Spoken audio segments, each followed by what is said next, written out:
Hello, Courage, Confidence, and Connections podcast fans. Welcome back to another episode of Janice Debo Speaks. And today I am speaking with Kirsten Kosherman. And I hope I didn't butcher that because this awesome lady she's German, but she lives in Scotland. So we're going to have a lot of fun. And I notice you've got a couple of friends with you, Kirsten. Why don't you make the formal introduction of your friends there? Hiya. I'm Kirsten, and you didn't butcher my last name. And this is Hugo and his big brother Hamish. They are both representatives of our hairy coos, as we call them, the Highland cows. You know, the one with the long horns and the fluffy fur. Yeah. So they travel with me, and yeah, and they all have to have a name with H. Oh, I think that's fantastic. Yeah. And of course, Angus made his way over. He's not on camera, but Angus, their cousin, made his way over to Oregon, and he's chilling out watching TV right now. And people are going to think we're crazy. We are. So we're just on Absolutely bonkers. that edge, right? Oh my goodness. Well, Kirsten, you were born and raised in Germany, correct? What part, Yes. what part were you born and raised in? In the east part, I always like to underline that because for my first 10 years of my life, I was raised in a communist country, which I believe has made a huge impact on how I see the world. Because I was raised behind the Iron Curtain with lots of freedoms not being there, even though as a child I didn't notice as Mm. much because we had everything. The only big disappointment in my young life was that one Christmas I really wanted a white chocolate Christmas for the Christmas figure, and my parents just couldn't get one. And that for me, was the end of the world. But other than that, I was raised with not any lack. But if I'd grown up in East Germany with any freedom you can imagine, down to being able to buy the clothes you wanted, that Mm. wasn't possible because our state determined what was being produced. So we didn't have any freedoms really. But thankfully, the wall fell before I grew up to notice that I was being lied to and that I was being literally oppressed. Mm. Otherwise, I don't think I would have had a bright future in a communist country. But it gives me a different spin on the freedoms I have. I've traveled 21% of the world in terms of countries, not in terms of landmass, but countries. Wow. I've lived in Africa, in America, and now, and I've moved a bit around in the UK before I settled in Scotland. And these are all freedoms that I have because the wall came down and because we were handed our freedoms back. So freedom is one of my major topics. Well, as it should be, I was privileged about, let's see, I want to say 13, a little over 13 years ago. The only country I'd been to besides Canada, which was a kid when I was a kid, is Berlin. I went to Berlin, Germany, and I loved the tour and being there for 5 days. And I hope I still have it, but I may not. Had a photo, which is probably on Facebook, of the wall with me in front of it and the checkpoint Charlie. So I didn't get a taste of what reality was like, but I got a view of how horrible it must have been but if you were a kid and you had all your needs met, you didn't know any different till you got It out. wasn't horrible at all, Oh, but good. it would have become horrible. I can tell you that because I'm a rebel, and if I, they've been lying to us since crash kindergarten. Everything was politicized. Propaganda ran really, really deep in our country. And once I realized that I've been lied to, like with other things in my life, I realized. So I'm a Christian. I believe in creation, Mhm. not in evolution, but I used to believe in evolution because everybody told me that this was the truth. Mhm. And when I started figuring out that this is a theory, evolution is a theory, it's never been proven, I went like, why does everybody keep telling me? Why did I study that? Why didn't my teachers or my professors present it as a theory and not as a fact, right? So I got really angry. Um, Mhm. the same with religion. Anything that diminishes freedom, I go really um there's a German expression, I can't think of the English one right now, but I'm just like rearing on my hind legs and going all angry against the restrictions that I found out to be there that I didn't know about. Does that make sense? Oh, yeah, it makes total sense. But you have a perspective now that the majority of people don't have, that came out of that. And it's valuable perspective as you reach out to help people, which you're so passionate about what you do. And what I love about what you do is you take people around Scotland and show them that beautiful country, which if there was only one country for me to go see again, I'd go to Scotland. Not just because Yep. you're there, although that's the main reason, but because it is one of the most beautiful countries. Now, you've traveled a lot, and what did made you what drew you to Scotland that didn't draw you to England or wherever else you could have landed? What was it about Scotland?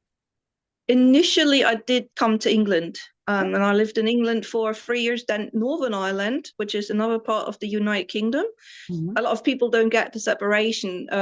United Kingdom is 4 countries: England, Wales, Scotland, and Northern Ireland, whereas Ireland, the rest of it, the south, is an independent republic. So I've lived in England, in Northern Ireland, and in Ireland, and now in Scotland.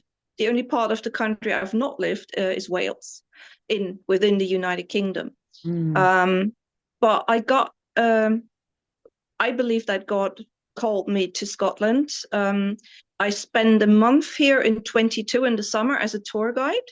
Mm. It should have been 5 days, and it was a whole month. And when I figured out that Plymouth in the southwest of England wasn't the place for me any longer, I basically packed up and left it to God, who said, I'm packing up.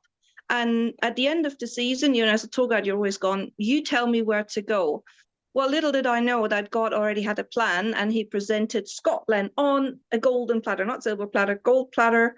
Um, and somebody told me about a house that's literally 300 yards down the road that was being made available for tour guides. And before I'd seen it, talked to the lady, anything, I knew that I knew that I knew.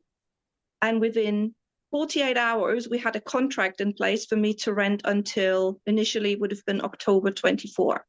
Okay. In December 23, she needed her house back, and I was really upset, and I shouldn't have been, because God had a plan. Not only did he provide a new place for me, he provided it literally 300 yards up the road. So I still live on the same road. Oh my. And the lady down there's another German lady, so we're friends. And yeah, so God wants me here, and that was another proof thing of, and everything got better in Scotland. Everything. I can heat now with a push of a button, and don't have to look at my electric meter going through the roof. And the people, everybody's like, Scotland is so beautiful, but the difference is in the people. They're not English, they're not Northern Irish, they're not Welsh, they're Scottish, they're their own nation, and they're so friendly, and not just on the surface. I've been made welcome as one of them, where everywhere else I will remain and have remained a stranger, because I'm German, and they will rub it in, one way or another. And the Scottish, when I say where I live, I say I live, I don't even say I come from. Oh, you're a Fifer, which is the Kingdom of Fife, my county, basically. They call me a Fiver, even if they can hear I'm not from here. They can hear I'm not even British, but they're telling me I'm one of them. And that has made all the difference in the world, really. And that's why I'm not leaving Scotland. I just discussed my retirement plans with my parents. I said, Mom, I'm not coming back home. I'm sorry. I need to buy a house here, and I need to get settled. Good for you. Good for you, because y- you embraced Scotland and Scotland embraced you. Now, you have done something very fascinating with being a tour guide for how many years now? Altogether, 12. Fantastic. Well, let's talk about that. What drew you to that particular career from whatever else you were doing?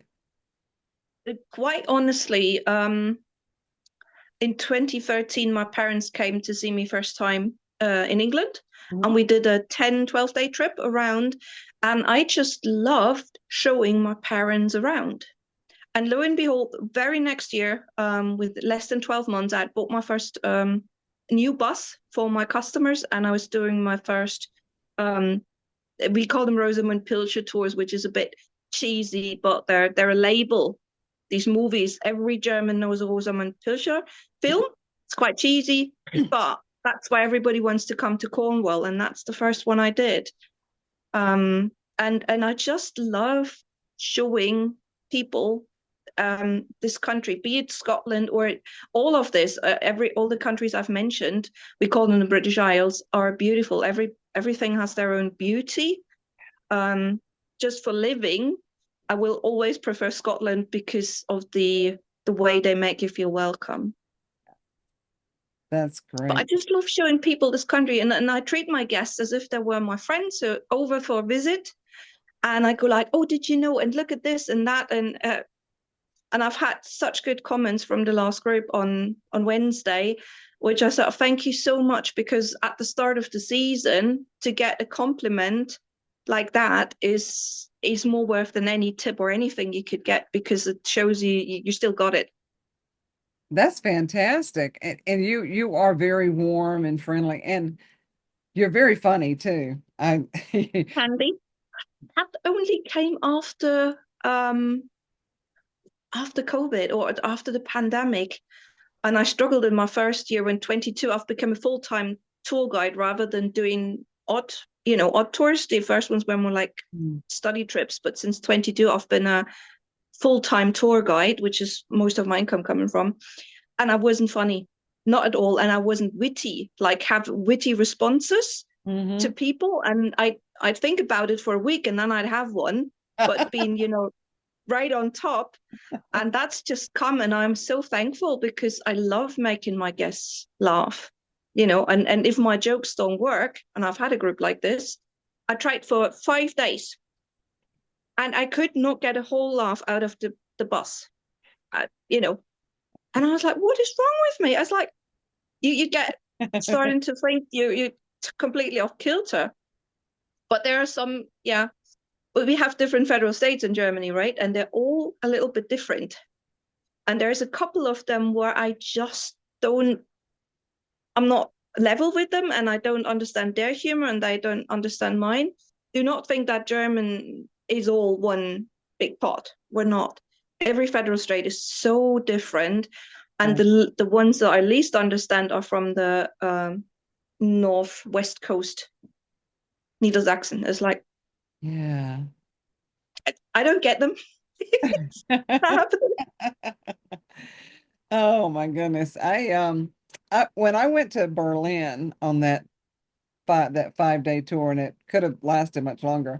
I went when there were the Christmas markets, and Oh, oh my goodness, of course I was overwhelmed with glee. It was beautiful. Talk to our audience a little bit about, because you may get some tours out of this, about, is that a good time of year to do what you do to bring people in to see the Christmas markets in and around? They're all over, not just in Berlin, of course. no, they are everywhere. And I would suggest smaller places, not least for safety nowadays. Mm. Unfortunately, these are big targets. So I have been with a group after Christmas to a Christmas market, and that was just after we had the terror attack in Magdeburg. So I didn't feel comfortable, even in a very small town where it's very unlikely. Um, but yeah, our Christmas markets, literally most of them only last till the what's called Christmas Day and Boxing. We have different names in Germany, but then it's absolutely over. Most of them end midday on Christmas Eve, 24th, and then they're done. I would rather take them to smaller ones, and I've heard that the ones like Dresden, Stritzelmarkt, very, very renowned, but now has become a bit more of a tourist attraction like the Oktoberfest, and Mm. isn't as original. I would take you to not even my home county, Falkland, but next door, Erzgebirge, where all these nice Oh, what's that when you're carving light bridges? Oh, wow. What do you call them? We call them Lichterbogen, light bridge, Okay. with the intarsias and all that, where the traditional stuff is made that we put up for Christmas, like the nutcrackers and the little smokers. You know, you put a smoking cone in them and they start smoking out of their mouth. These things are traditionally made in the Erzgebirge, which is neighboring to my home county. And I would take you there and show you the very small traditional Christmas markets with the traditional food, and of course mulled wine. Oh, And new thing seems to be white mulled wine now, not red one. really? That's That interesting. was, yeah, that was the big thing this Christmas. I was home, I was guiding a group for a Christmas and New Year's in Thuringia, again another neighboring state. So Oh, we've got Thuringia, Saxony, and then Erzgebirge. They're all in a row mhm. along the Czech border. So these three I know fairly well, and I would guide where I'm familiar with, Yeah. and maybe do go down to Nuremberg, or maybe go to Prague. Prague is amazing, and it's only 2 hours from Dresden, so Oh, it's really not far in terms of traveling. And Prague is such a cute city. So if you are coming over to Europe, you might as well. If yeah. you're that end of Germany, you really should go visit Prague. It's there are houses there from the middle medieval times when Wow. people were smaller, and even I am not tall, would have to duck to get through the doors because the doors are only maybe 5 foot high. Really? Oh, Yep, I very old part of town. never I never thought of that. That's interesting. You know, And while you're going there, Frauenkirche in Dresden, the big dome-like church, one of the oldest buildings in Dresden. Dresden is a culture city. Um, I prefer everything but Munich and Berlin, to be honest. I got Berlin to me is too big. I got a question because when I think one of the first times we spoke, we were talking about stuff like this, and people get enamored with castles. And you mentioned that, yeah, especially those of us that live over the pond, um, Yes, we think castles not are so. too many movies and too many representations of what a castle we think a castle is. Tell our audience what a castle is when you come to the UK. Well, first of all, I have to disappoint with there is I've really had an American group and they were so disappointed, and we'd done 8 castles in 4 days. That's Oh, basically two a day, and it still wasn't enough. I was like, and I asked them, I said, what are you expecting? Do you think we have a castle on every street corner? And that's basically what they were thinking. And I said, I'm sorry. Actually, the most castle per area, land area, is Wales. They have more castles than Scotland. Any other country in the world is Wales, actually, but it's quite inaccessible as well. And Wales, you can only go around, not through the middle, because you've got the mountains. Um, we have thousand-year-old castles like Edinburgh Castle, Stirling Castle, with a history that's just as long, maybe even older. But because they have been erased during the Second Jacobite Rising, mid 1800s, sorry, mid 1740s, they were erased, or Edinburgh Castle was erased by Robert the Bruce in the 14th century, but it has been rebuilt because it was needed. So during the Civil War in America, we rebuilt our castles because we were housing prisoners of war from America. So the Edinburgh Castle, and I find that so striking because I do love America. I meant to move there, but then there was a pandemic that came in the way. Otherwise, I would live in America already and be on my way to citizenship. I love America. And in our Prisoner of War Museum in the castle in Edinburgh, there are the first drawings of the Stars and Stripes on the walls from prisoners of war that were taken during the wars of independence in America. We have a strong connection. oh, I get goosebumps talking about that. I had no idea. That Me is neither. wow. Well, my he's now passed, but my deceased, now deceased stepfather. I never lived with him because I was an adult when my mom married him, but he lived on the like the outer edge of the lower part of North Carolina on the outer island, uh, uh, around the Sound. And when I met him, I'm like, he sure talks funny.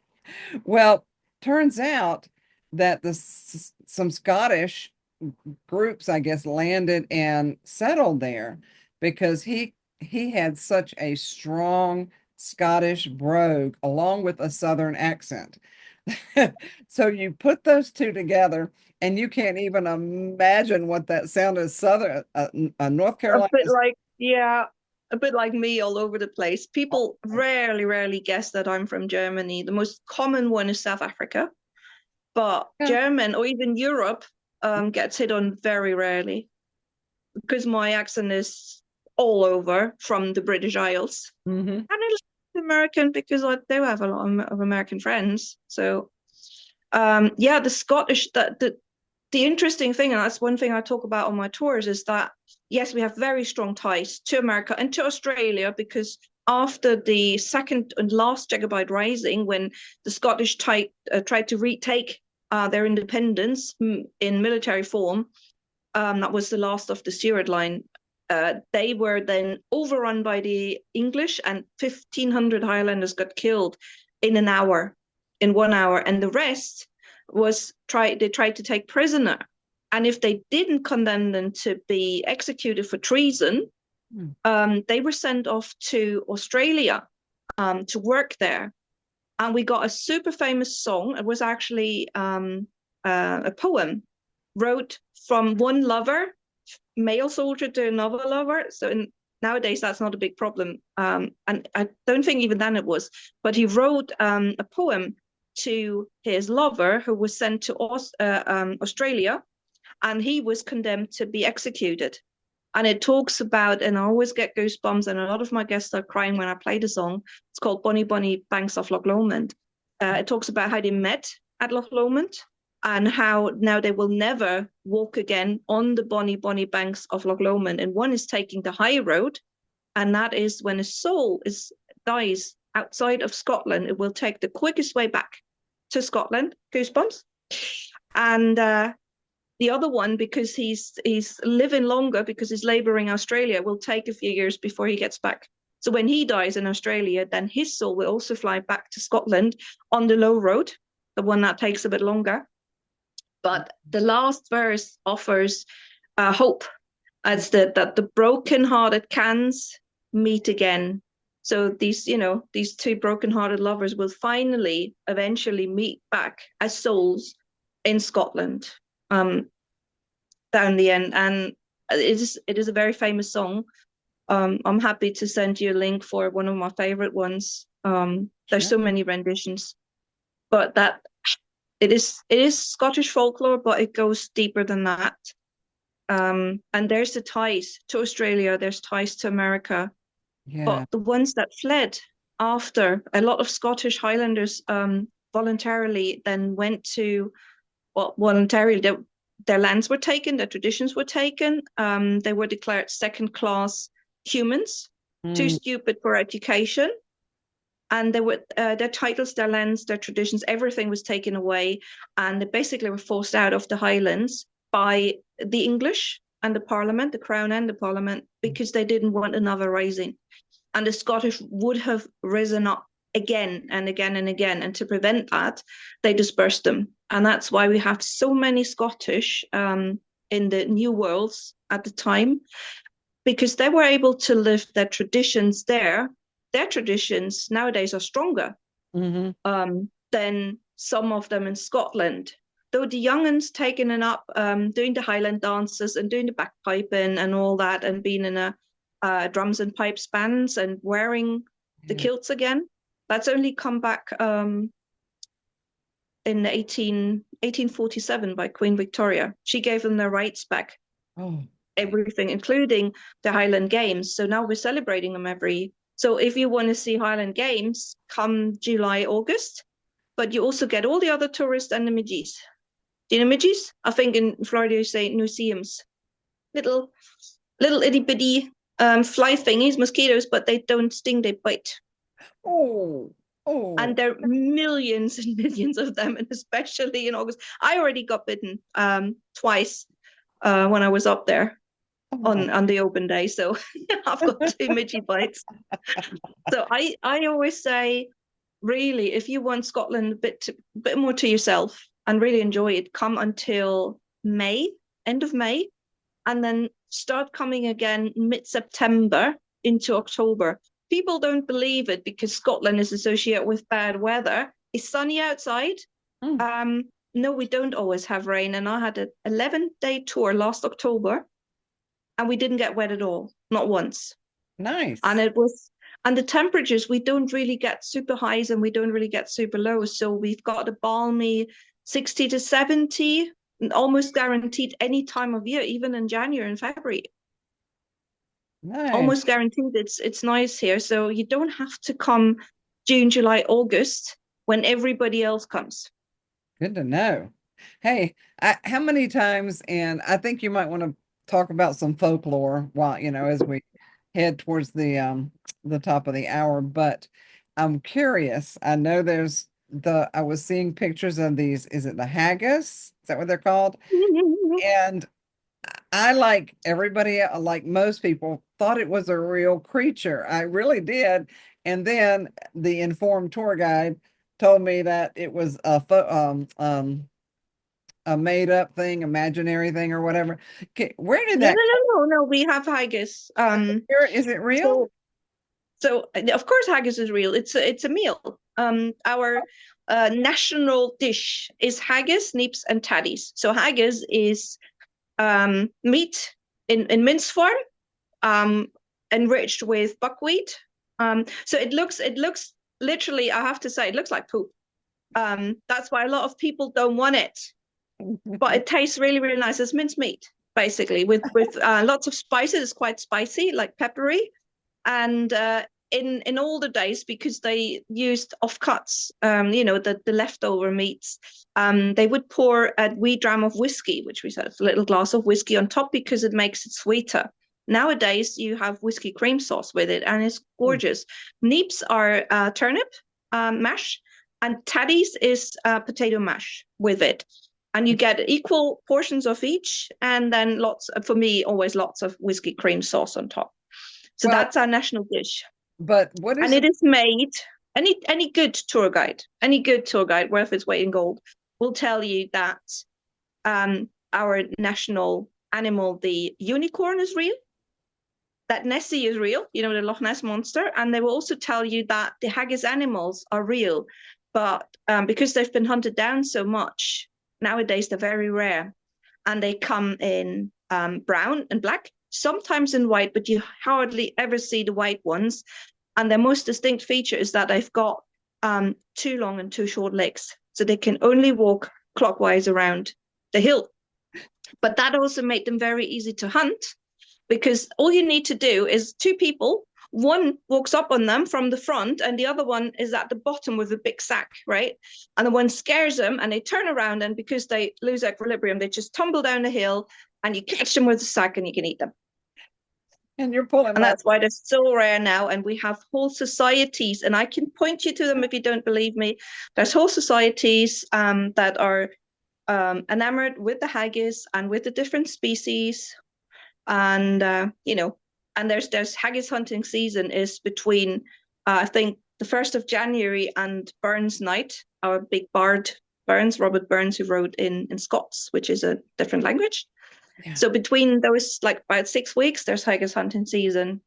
I don't know if you're pulling my leg here or not, so I'm not sure.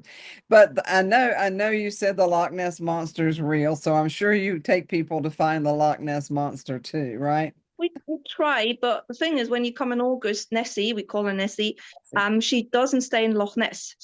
Loch Ness. She takes the Caledonian Canal, so she attaches herself to any boat on the underbelly, because she can't operate the locks, in the canal. There's lots and lots of locks to bridge the heights. And then she travels down to Loch Lomond to be rid of all them tourists. And I can prove that 2 years ago, they did a huge hunt for Nessie, the biggest one they've had in 50 years. with radar, with drones, with heat, thermal, and whatever for 48 hours, and millions of people watching online, scanning the surface of Loch Ness. And I did it in August, and I couldn't find nothing. Why? Because Nessie always goes to Loch Lomond in August. But they didn't listen to my advice, so they found nothing. I love this. This However, the legend is over 2,000 years old. Even the missionary Columba, who was one of our patron saints, when they came over from Ireland, he heard about the monster and he basically banned it to stay in the loch rather than swim up the River Ness. But he heard about it. So that legend is at least 1,400, if not years old, if not older. And I always think there's some sort of truth with every legend. Yeah, I mean, we've got our own Sasquatch over here or whatever they want to call him, but Bigfoot, he's been, Yeah. but even as a child, when I think I was the second or third grade, and I lived in part of the Piedmont area in North Carolina, and there was some of these, it looked like somebody had gone out and made these footprints, and it looked like it could have been Bigfoot. So it was even back then, and I won't say how far back that was, but these legends are fascinating. And I think being in the old country of Scotland, which is far older than we are, obviously, that the legends have more punch and more fun. And, does anybody own a pet haggis, by the way? Or do you have, Lots of people. I can point you. If for your interested viewers, I will give you the link to the Facebook group that is called the Scottish Haggis. Let me dig it up. I'm a member of this group, and we're constantly posting things about new discoveries. Yeah. And all that. Let me just look up the correct name. Scotland's Wild Haggis Animal Discovery Group. It's a long name. That's why I'm going to send it to you. And you can see movies. I mean, even our the biggest narrator and filmer, you probably heard of Blue Planet, Sir David Attenborough. I mean, he's done movies about the haggis and about the different species. So you can see them on that page. That's fantastic. Oh my goodness, we could talk about And this. you can see people posting the pictures of their haggis, or sometimes people dig up a hedgehog, right? And then they post it and say, look, I found this haggis. And we're all like, no, sorry, mate, that's really a hedgehog, but nice try. Yeah, really. Oh my gosh. Yeah, I'm actually in that group, I think, so we can post it for our listeners. Now, before we wrap it up, Kirsten, let's just let's touch real quickly on, as you're doing the tour guide business, you've stumbled into something that may help someone in our audience, and we'll leave the links there as well. Tell us a little bit about your endeavors to build a legacy, and I think that's actually what it's called. So, give us a couple minutes Yes, on that one. thank you. So I've stumbled upon the Legacy Builders program. Now I've been wanting to find an online business I could do from home because I have limited movement in my body. So in the winter, when there's not many tours, I need another job, but I'm physically very limited in what I can do. So work from home is great, but I didn't want a pyramid scheme. I didn't want something where I would basically sell people something that is not useful to them. And I think I nearly had you at one point convincing you that you might still, jump on. It's called Legacy Builders Program, and what it does, it's a twofold digital marketing platform. You can sell the program as is in different levels from $100 to $900, and then people can resell that program to build a legacy by kind of just keep selling. Once you paid for it, you earn 100% off your profits. One profit in, you break even. Everything after that is your profit, minus a few whatever PayPal or I'm using Stripe is charging. So you keep your profit, and it's not multi-level marketing. It's not a pyramid scheme. It's called master resale rights. You get the rights to resell it. You can't change it. So you have to use the web, but it's all done for you. the email form, and also, the email cascade is pre-written for you, and the website is done for you. So it's all you do is hook it up with your domain, and then your work is to get yourself out there, market it.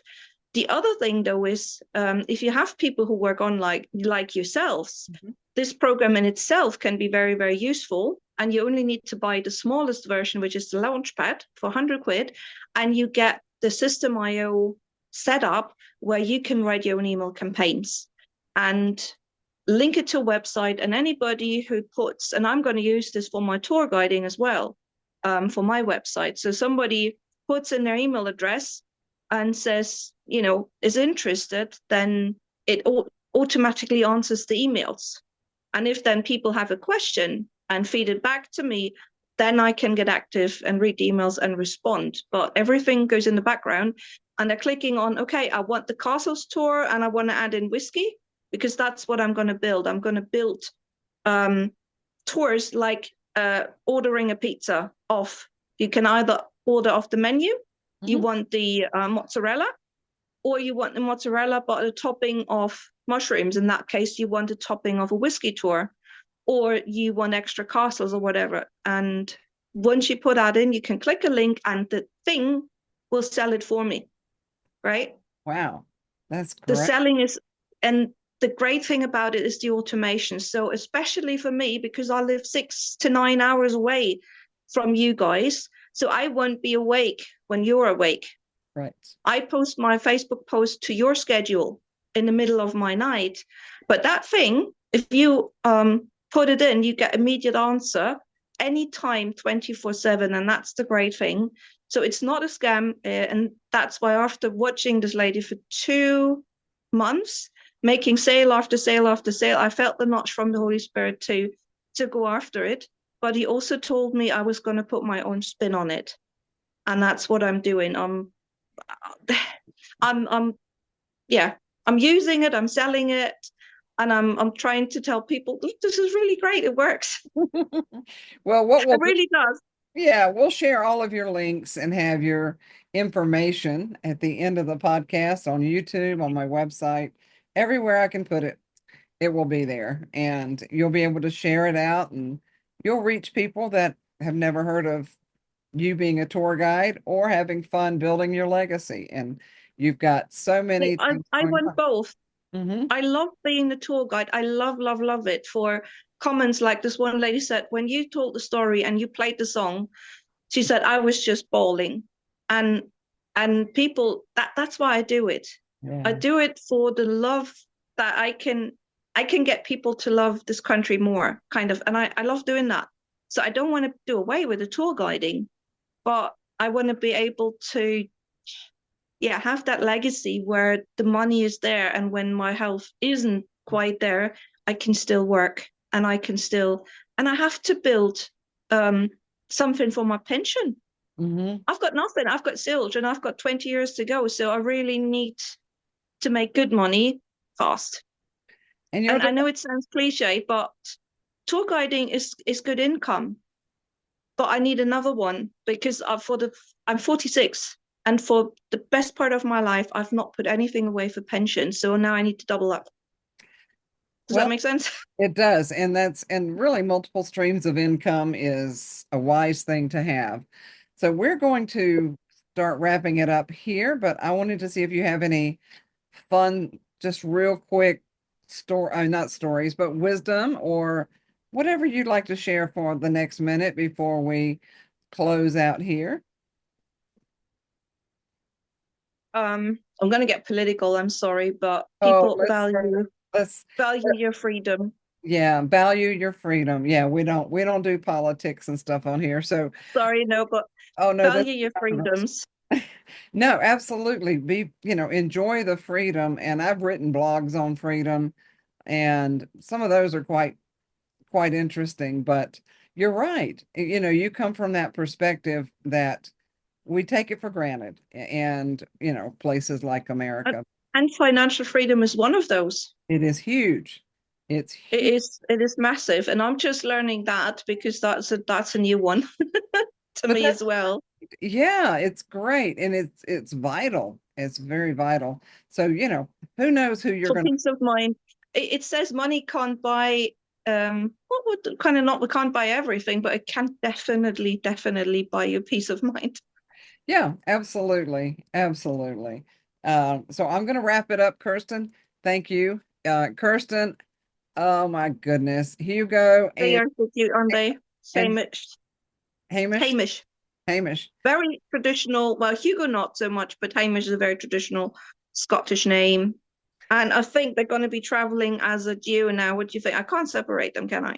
No, no, They got to come as the two of them, and people love them. By the way, they're great. um, I think they love. you need to sell those. They're so cute. Yeah, they are. They're becoming rare. This one especially, very hard to find, in our thingy shops. What you call them? Tourist shops, gift shops. So he's gonna be. Yeah, they are a dying breed. Did you know you got more haricoos over in America than we have in Scotland? No, no. They're a hobby breed nowadays for most people. Oh, I didn't know that. Huh. No, they don't because they grow so slow. They need almost 3 years to mature, Yeah. and Wow. it's good beef, so it's expensive, and nobody wants to wait that long and pay that much money. Very true. I know what you're saying. Well, But we're they're Mhm. other hand, they're staying on our meadows, and we can look at them rather than them going away to the slaughterhouse. Exactly. Well, thank you for being my guest today, Kirsten and Hugo and Hamish. Thank you, Janice. And Bye. so we're going to say goodbye to our fans for this time, Courage, Confidence, Connections podcast fans. We are so thankful you joined us. And again, you'll find Kirsten's information at the end of this. Please reach out to her if she can be of any assistance, or if you just need to jump on a boat or a plane and get over to Scotland. So thank you for joining us, and we'll be back with another Thank you. episode.